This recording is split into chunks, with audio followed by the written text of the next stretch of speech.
Hello.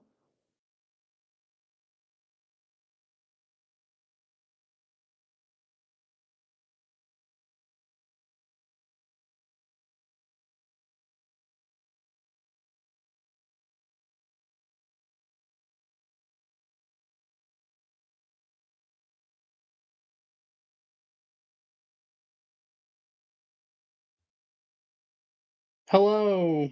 Oh, here we go. Hello. Sorry about that. How's everyone's day going? Welcome to this week's episode of the podcast. Just gonna get things set up and we'll be ready to go. Hope everyone's day's going well, week's going well, all like that. I'm just gonna post on TikTok then live and send out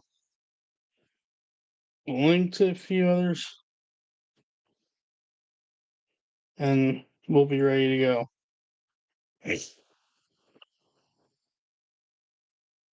Got lots to talk about.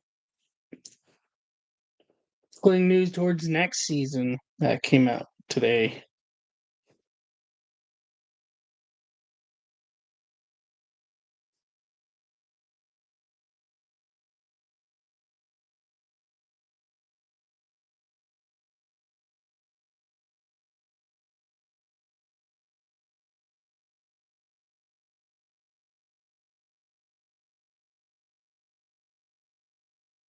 Oh, thank you. Sorry, I'm gonna be talking more about that in a moment, but that was fun. Really, it was crazy nice to get to meet Boone. Uh, had a real fun time. Uh, and I'll even get into something interesting with Boone. Once I actually start diving into this week's episode, but as one of the things I plan to talk about. Just give me a moment.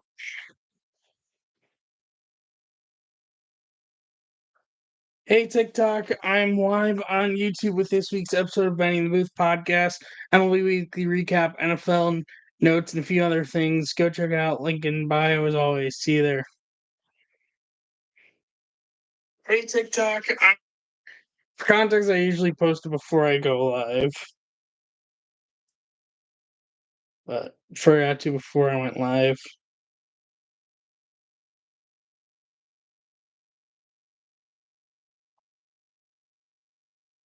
There's always part of me that's tempted to stream on TikTok. But the problem is that I find with TikTok live is I can never find. There's like a TikToker I watch that goes live constantly on TikTok for like daily reactions live to Cubs games. And I can never find his streams and uh on TikTok when he's live. And it's like kind of annoying. So I don't know if I want to go live if the streams are not going to be popping up for people when I actually go live. I mean, I do send out when I go live, but still, it's like I want people to be able to see from if you follow my TikTok that I'm live and not just somehow finding else. Wow. If anyone knows, I guess how I could find when people I follow are live on TikTok, let me know because I'm still new to the TikTok game, but. I don't know, just a wacky mystery. Uh, but either way,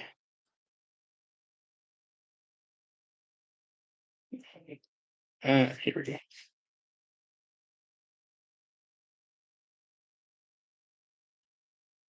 Also, of course, sad news happened a few minutes ago.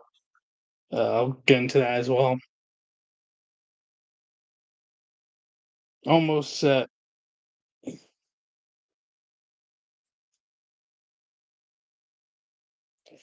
Let's see.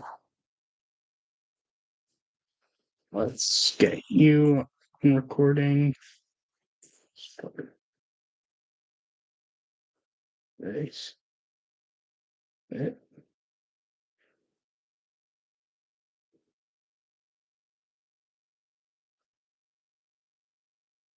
Hold on.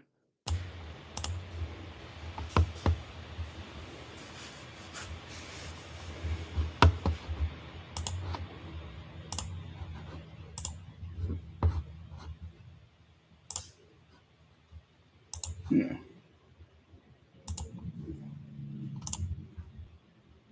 Sorry about this.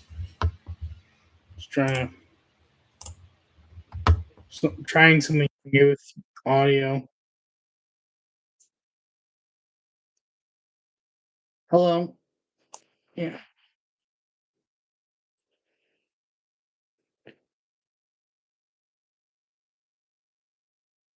Okay, now that's better. Sorry about that. Getting the audio podcast recording now. What's up, everybody? Welcome to episode 133 of Benny in the Booth podcast. We've got some things to talk about. MLB Weekly Recap. We've got NFL notes. And, of course, I was at John Boy Media event last night, which I'm going to talk about that off. Well, I should mention one other thing before I get into that event.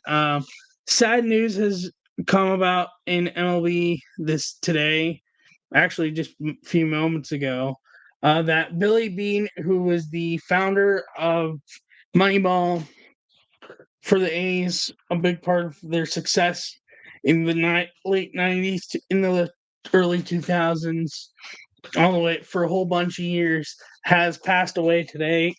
Uh, Very sad. Rest in peace. Big fundamental person in a lot of aspects of baseball nowadays, and sad he passed away. And prayers out to his family. Also, crazy news that came out of MLB today. Next year, Reds and Braves are going to be playing from Bristol Motor Speedway in which is located in Bristol, Tennessee. I never heard of this place before, but sounds like a cool concept, and I'm interested to see how it's going to pan out. So now So last night I was at John Boy Media's uh, live podcast filming of Talking Yanks with current Yankees manager Aaron Boone. It was a fun event. Got to see John Boy Media personalities I had met from previous events. I got to meet a few new ones, including uh hold on one moment.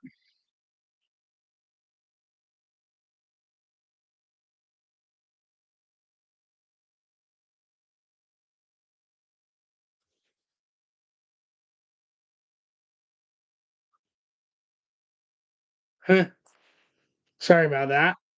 Um One of the people I got to meet and I took a picture with that I hadn't met previously is Joe's McFly. I've known him from a lot of content. I think the first time I had found him was through their warehouse, but also does a lot of gaming stuff. Very nice guy to meet in person. It was great to get to meet him. I also saw a whole bunch of people I've met in the past, from Max Vanis, Jimmy and Jake themselves, and a whole bunch of other people. They did a great job, phenomenal job with the event. And of course, uh, they had for VIP, which I had gotten a VIP ticket, pictures with Aaron Boone. Now, I will say before I show you this picture, not to say I thought he was short, but when he first came out, I was surprised how tall he was. I was like, whoa, what? Like, again, not to say I thought he was short, but it was just like, I would not think, and I didn't even know what his height was prior to, which for context, he's 6'2". I would not have thought he would be as tall as he is. And I'll show you this picture, and I hope I'm not the only one that thinks this, but this is just crazy. Like, if you prior to seeing this picture, if you actually thought that he would be this height, I'd be a bit surprised. Like, it caught me off guard. But it was a really nice guy. Maybe a future guest for the podcast. I had mentioned it after we took the picture together, but really nice guy. It was cool to get to meet him. And we'll see what happens. But yeah, that event was phenomenal. Shout out to John Boy Media for another phenomenal event. They do really good job with these events.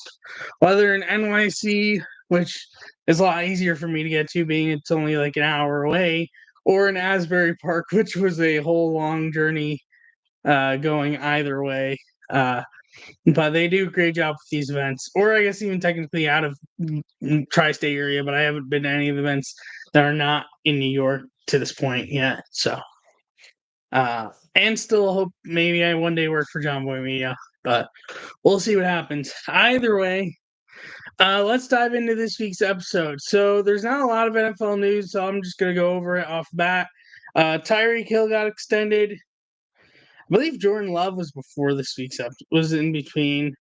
There are a few injuries here and there in training camp. First NFL game was played this weekend of Bears Texans, but he got rained out. I think Bears won, but I mean, like, it was just like kind of hilarious how like they got rained out. Just LOL, a football game getting rained out. And then preseason officially starts this weekend, but I'm not going to be covering games until the actual NFL season starts, which I believe would be September. Let's see, that would be September 5th. NFL kickoff.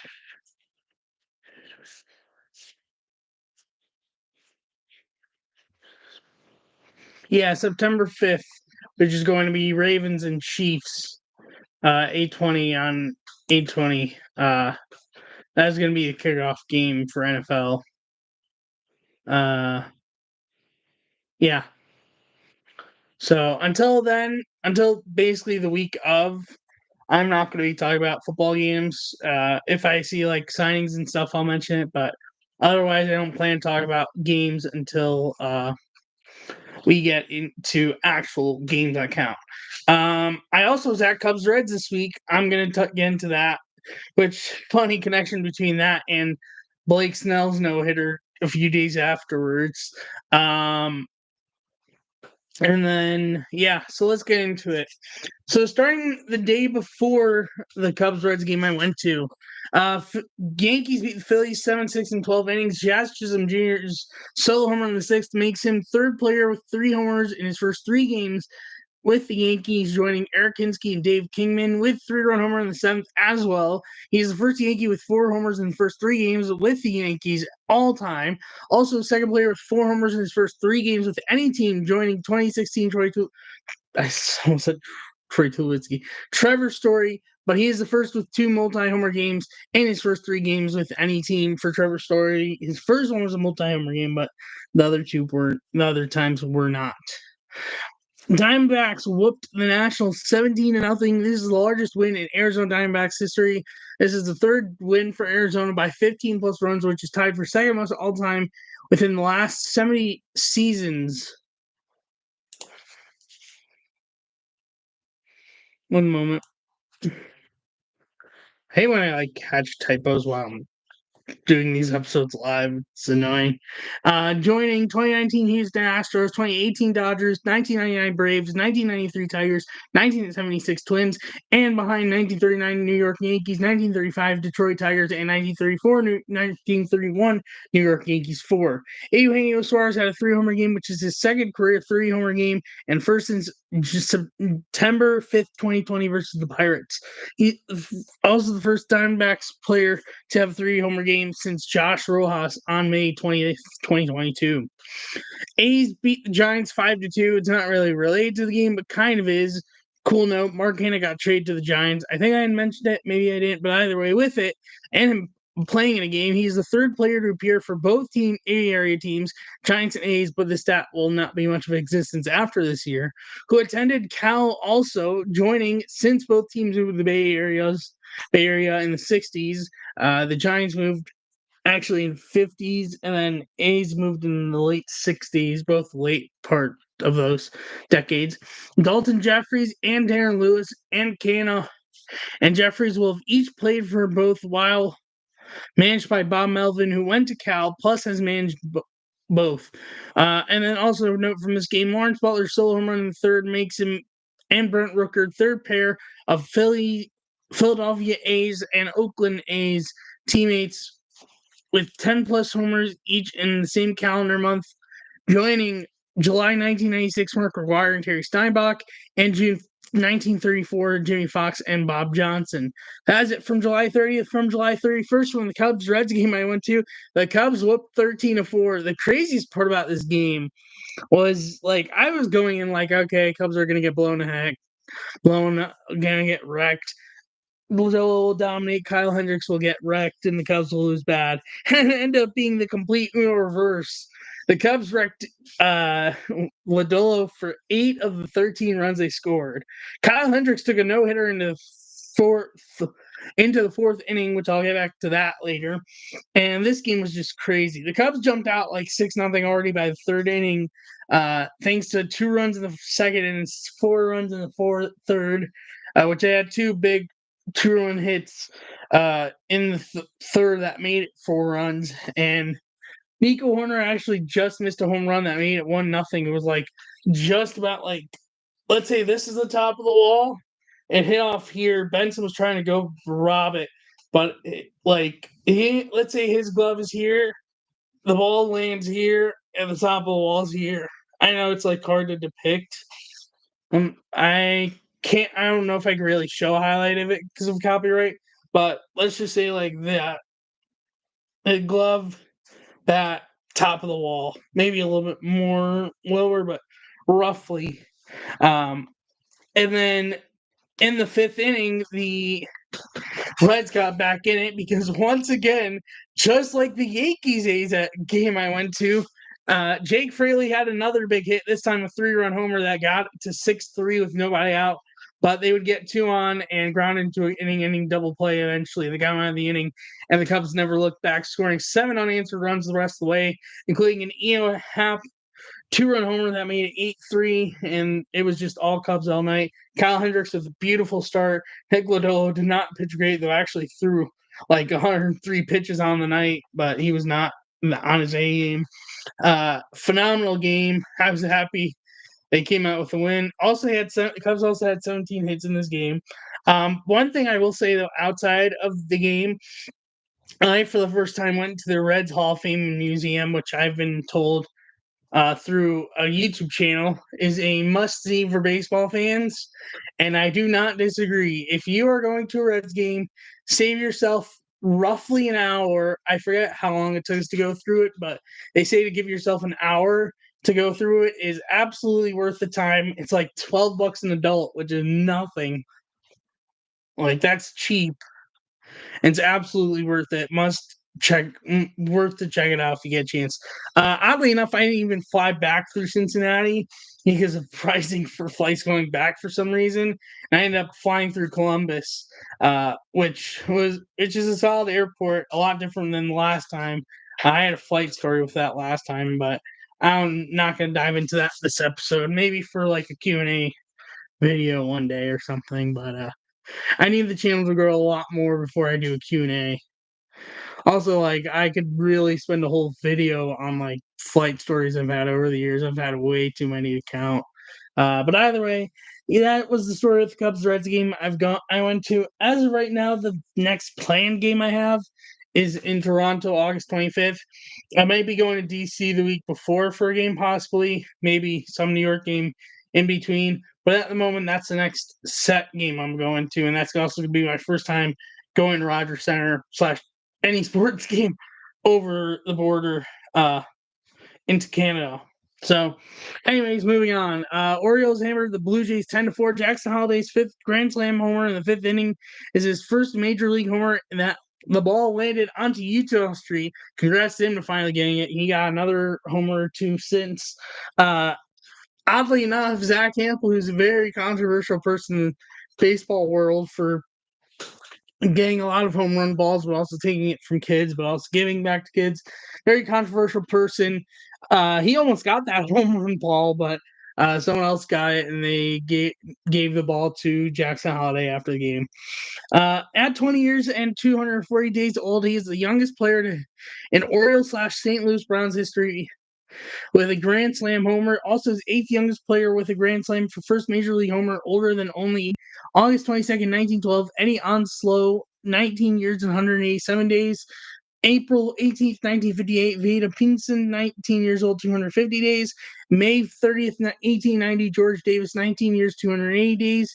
June 15th, 2003, Jose Reyes, 20 years, 4 days. September 21st, 1911, Vic Sayer, 20 years, 140 days. June 18th, 2010, Giancarlo the Mike, at the time Stanton, 20 years, 222 days. And May 22nd, 1972, Buddy Bell, 20 years, 239 days. With Halladay and Jackson Chourio both having grand slams this season, this is the 5th season to have multiple players hit a grand slam at 20 years or younger, joining 1976 Butch Weininger and Kevin Bell, 1952 Mickey Mantle and Faith Throneberry to each, 1911 Vic Sayer and Stuffy McInnes, and 1890 Malachi Kittredge and George Davis. He is also the 3rd Oriole to hit a grand slam homer for first major league homer, joining Fred Baker on September 28, 1973, and Fritz Connelly April 19th, 1985.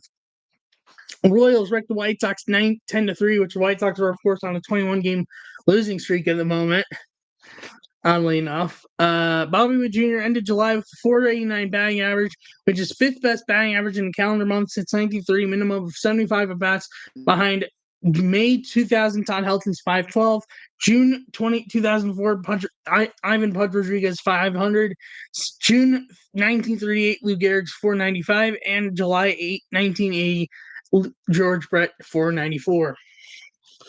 Braves beat the Brewers 6-2. Matt Olson and Travis d'Arnaud going back-to-back twice in the game, both solos in the 4th and both solos in the 8th. Our 3rd pair of Braves teammates to hit back-to-back homers twice in the same game since moving to Atlanta in 1966, joining June 13th, 1998, Javi Lopez and Andrew Jones, and August 25th, 1993, Fred McGriff and David Justice. Also, it's 23rd time in MLB history this has happened, and first since 1961. Padres beat the Dodgers 8-1. Clayton Kershaw going 3 2/3, 6 hits, 3 earned runs, 1 walk, no strikeouts. It's the first time Kershaw exited a game without recording a strikeout at all in his entire career, over 423 career starts, which is most consecutive starts with at least 1 strikeout, ahead of Tom Seaver's 411 and Nolan Ryan's 382. And Giants beat the A's 1-0. Logan Webb's complete game shutout made the game finish 1 hour and 55 minutes, which is tied for 3rd shortest 9-inning game in San Francisco Giants history in their current ballpark, which has been around since 2001. Tied with October 2nd, 2005, and behind May 9th, 2005, 149, and August 13th, 2007, 151.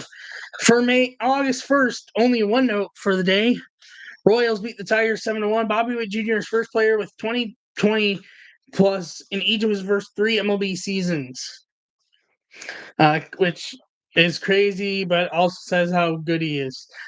June 2nd, Cubs beat the Cardinals 6-3. Pete Crow Armstrong stealing of second base in the 7th inning marks 21 consecutive stolen bases without being caught. Star season for rookies since 1951, when caught stealing started being tracked in both leagues, which is tied for second most, tied with 2012 Quinberry, and behind 1977 Mitchell Page's 26.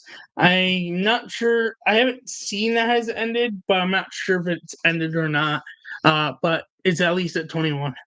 Royals beat the Tigers 9-2. Salvador Perez solo homer in the second is his 220th homer of the season, making it his 8th season doing so in his career, which tied for 4th most seasons with 20-plus homers for a catcher in his career, minimum 50% games at catchers each season.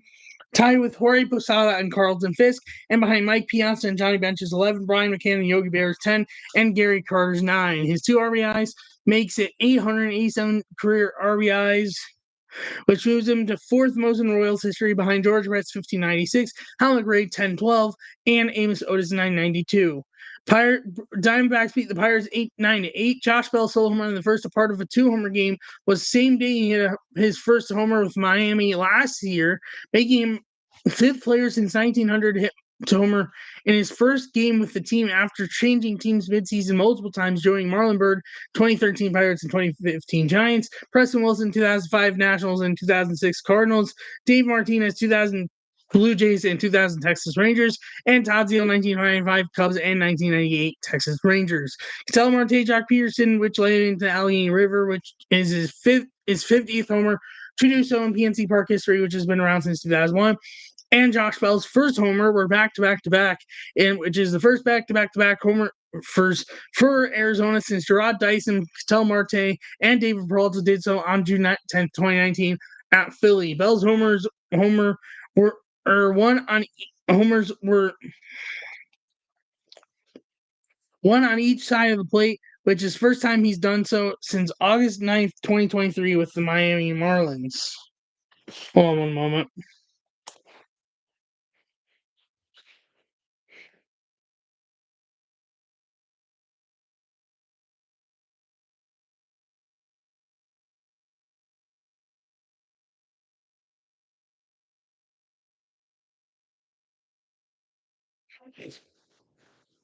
Sorry about that. Brewers beat the Nationals 8-3. Frankie Montas became the 17th pitcher to start a game for Milwaukee this season, which is the most in MLB this season, and matches franchise record set by the 1969 Seattle Pilots, who I believe the following year would move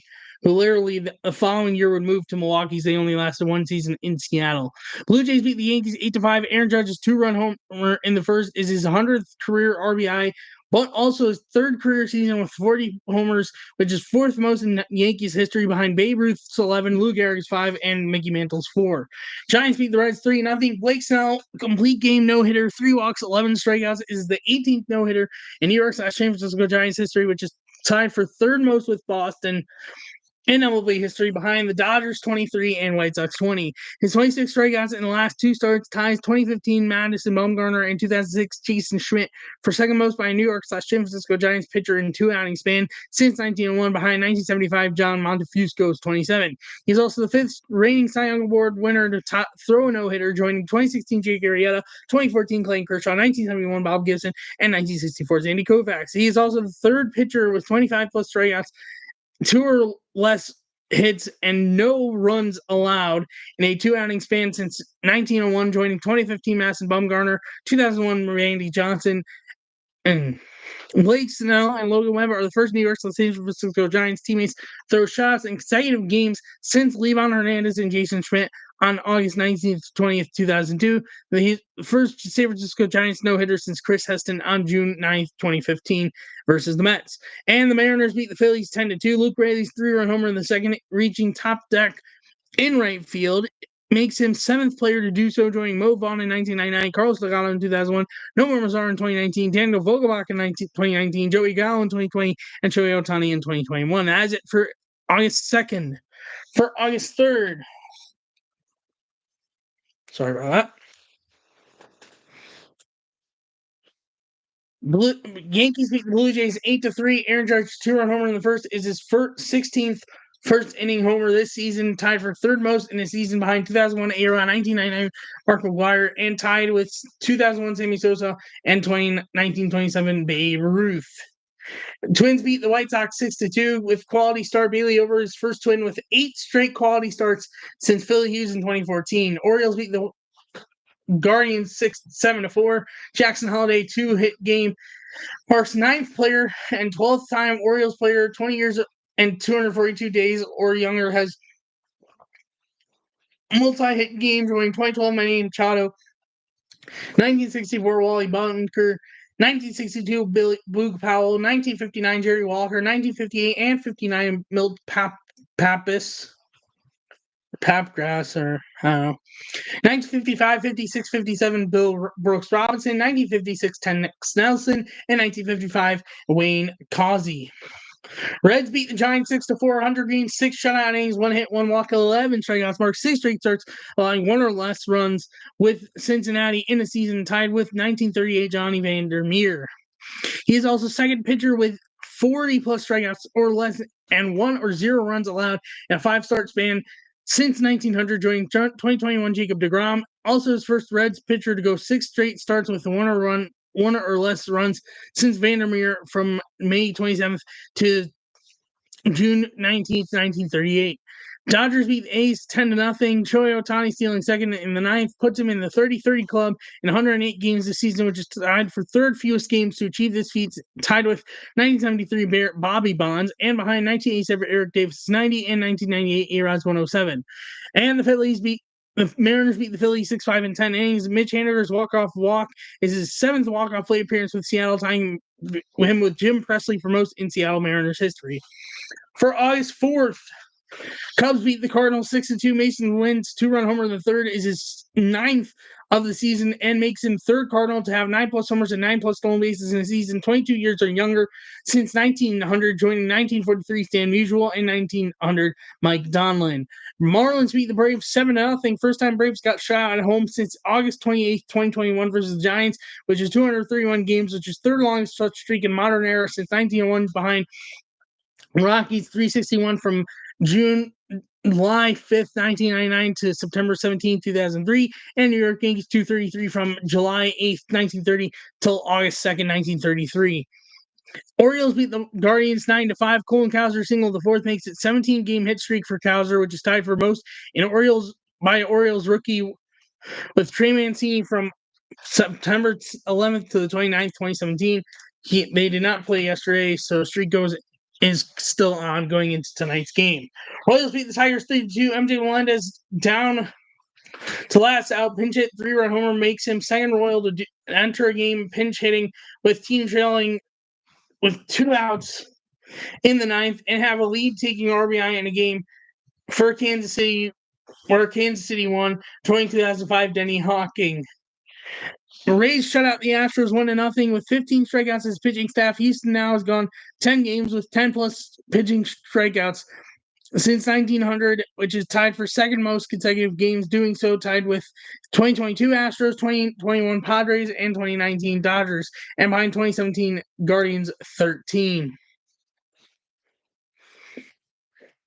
Rays hitters 15 strikeouts marks 4 straight games with at least 12 strikeouts, ties their Tampa Bay record from August 10th to the 13th, 2017. Twins beat the White Sox 13-7. Royce Lewis 3-run homer in the second is his 30th career homer, which is 5th most homers in the first 103 career games, behind only Mark McGwire's 37, Bellinger and Polar Bear Pete Alonso 34, Gary Sanchez and Rudy York 33, and Jose Abreu, Ryan Braun, and Aaron Judge's 31. And Phillies beat the Mariners 6-0 with leadoff homer. He now has 10. Schwarber has 10 homers, 10 this season, which is second most in Phillies history, behind himself last year's with 11. And most in MLB history is 2003 Alfonso Soriano's 13, who's also the only other player with multiple seasons with 10+ leadoff homers, along with Schwarber. And now as for yesterday's games, Reds beat Marlins 10-3. Sorry about that. With solo in homer in the 8th, Elliot Cruz is now the 20th Red with 4 extra base hits, with a 4 extra base hit game, and youngest Red to do so at 22 years, 207 days old. He also is 6th youngest player with 2+ doubles, 2+ homers in a game since 1901, older than July 1st, 2003, Miguel Cabrera's 20 years, 74 days. Whew. June 19, 1929, Mel Ott, 20 years, 109 days. June 24, 1936, Joe DiMaggio's 21 years, 212 days.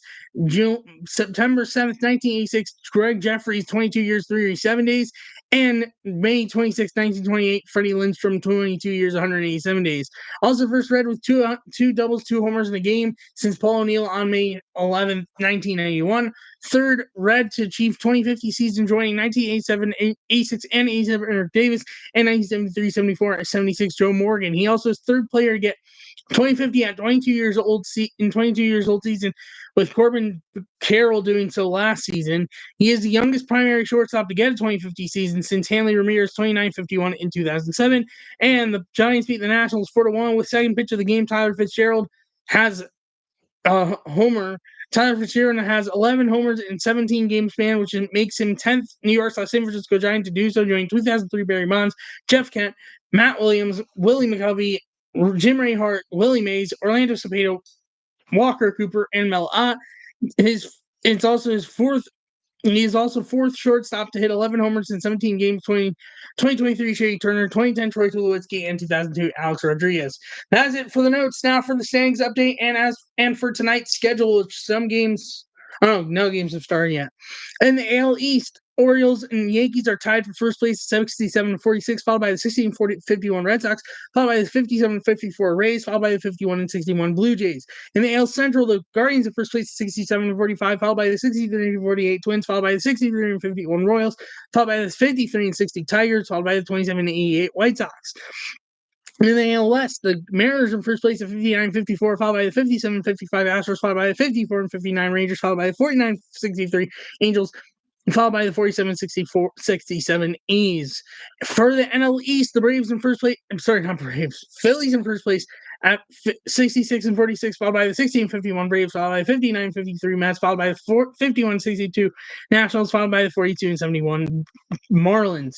In the NL Central, the Brewers in first place 62-49, followed by the 56-55 Pirates, followed by 57-56 Cardinals, and followed by the 54-58 Reds, followed by the 55-60 Cubs. And in the NL West, Dodgers in first place 66-47, followed by 61-52 Diamondbacks, followed by 61-52 Padres, followed by 57-57 Giants, followed by 41-72 Rockies. Now, as for tonight's games, which none have started yet, but are going to be starting soon. Game starting in 30 minutes. Diamondbacks at Guardians, 6:40, Eduardo Rodriguez against Ben Lively. Padres and Pirates, 6:40, Dylan Cease against Bailey Falter. Reds at Marlins at 6:40, Nick Lodolo against Max Meyer. And starting in 35 minutes at 6:45 is Giants at Nationals, Hayden Birdsong against Mackenzie Gore. Angels and Yankees starting at 7:05, Davis Daniel against Luke Skill, unless rain postpones it, which it's possibly raining right now in New York. Orioles and Blue Jays at 7:07, Grayson Rodriguez against Chris Bassett. Brewers at Braves at 7:20, Colin Ray against Bryce Elder. Rays at Cardinals at 7:45, Jeffrey Springs against Sonny Gray. Twins at Cubs at 8:05, Pablo Lopez against Shodi Managa. Astros at Rangers at 8:05, Framber Valdez against Tyler Mahle. Red Sox at Royals at 8:10, Bryant Mayo against Seth Lugo. Mets at Rockies at 8:40, Luis Severino against Kyle Freeland. Tigers at Mariners at 9:40, Cater Montero against Luis Castillo. White Sox at A's 9:40, Jonathan Cain against Ross Tripley. And Phillies Dodgers at 10:10, Christopher Sanchez against Clayton Kershaw.